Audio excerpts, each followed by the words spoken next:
Hi, I'm Paul Battaglia, and this is section 7.2. The great thing about section 7.2 is it gives students a little insight into a new integration technique that they haven't seen before. So the emphasis here won't just be on how to do it, but when to do it.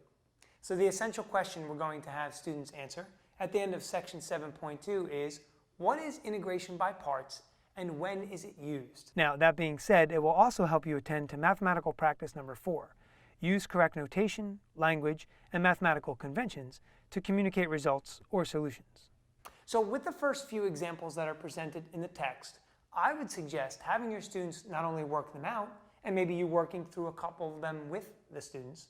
However, then I'd like the students to derive their answer, just so they can check and see that they get the original integrand. Remember, this is a new process for them. So if they can try and make that connection between integration and differentiation, it might go a long way. Now, there's a nice little acronym we use because the entire process of integration by parts does get a little convoluted. So my students ordinarily would obviously go with the typical way of expressing the parts formula, uv minus the integral of v du. But that gets, like I said, a little convoluted. So the struggle sometimes is, how do I pick the correct choices for u and for dv? And so here's what I would like to tell students. dv, you're looking for the function that you feel is most easily integrable. And u is hopefully a common function that we can derive quite easily. So let's get to that acronym. L-I-A-T-E, liate. Obviously it doesn't spell a real word, but just remembering those letters and what they stand for can be helpful. L stands for a logarithmic function. These are things we would like to choose for u, and it's more of like a hierarchy. So if we can get a logarithmic function, we would choose that first. Next, we'd go to I, an inverse trig function.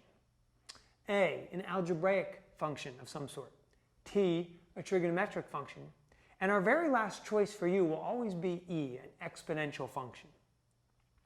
Now, example 8 is a different way of looking at the integration by parts. It uses a tabular method.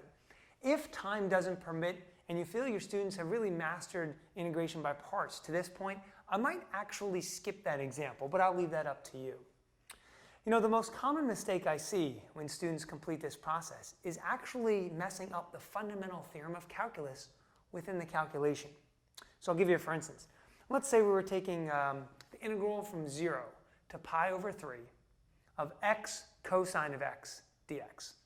What happens is students ordinarily, they can do the process and they get pretty good at the process. But when there are limits of integration, they forget to include those limits on the first part in the parts formula, the uv part. They only apply it to the second half where they see that integral symbol.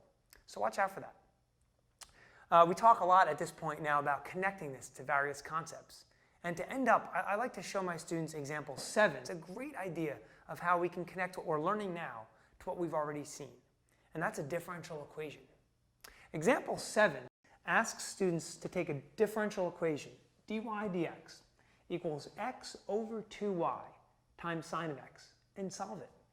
Not only do we have to solve this using a separable differential equation method, but within the solution process, we're going to have to use integration by parts.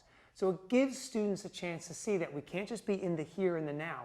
We have to always be cognizant of things that we've seen in the past.